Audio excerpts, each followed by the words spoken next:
أعوذ بالله من الشيطان الرجيم. بسم الله الرحمن الرحيم.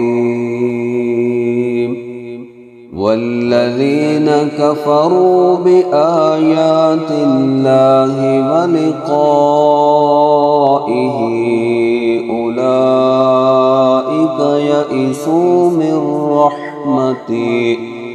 أولئك يئسوا من رحمتي وأولئك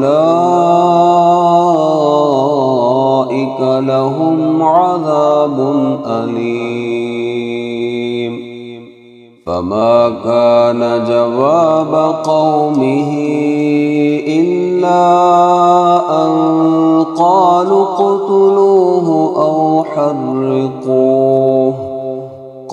اقتلوه أو حرقوه فأنجاه الله من النار.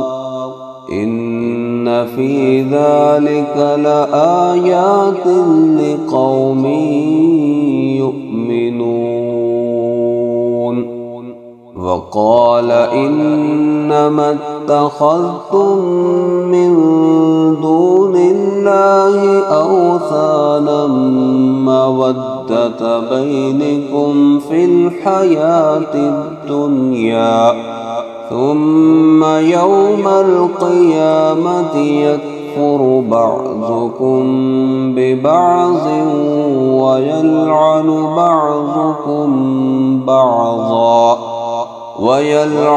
بعضكم بعضا ومأواكم النار وما لكم من ناصرين. فآمن له لوط وقال إني مهاجر إلى ربي إنه هو العزيز الحكيم. ووهبنا له إسحاق ويعقوب وجعلنا في ذريته النبوة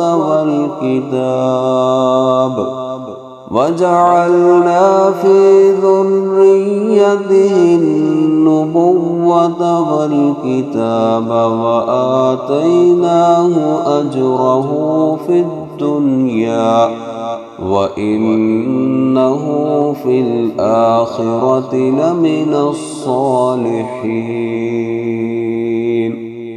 ولوطا إذ قال لقومه إنكم لتأتون الفاحشة ما سبقكم بها من أحد من العالمين.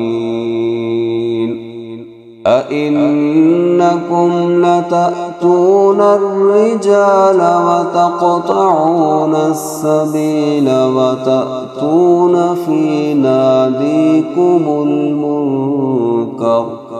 فما كان جواب قومه إلا أن قالوا ائتنا بعذاب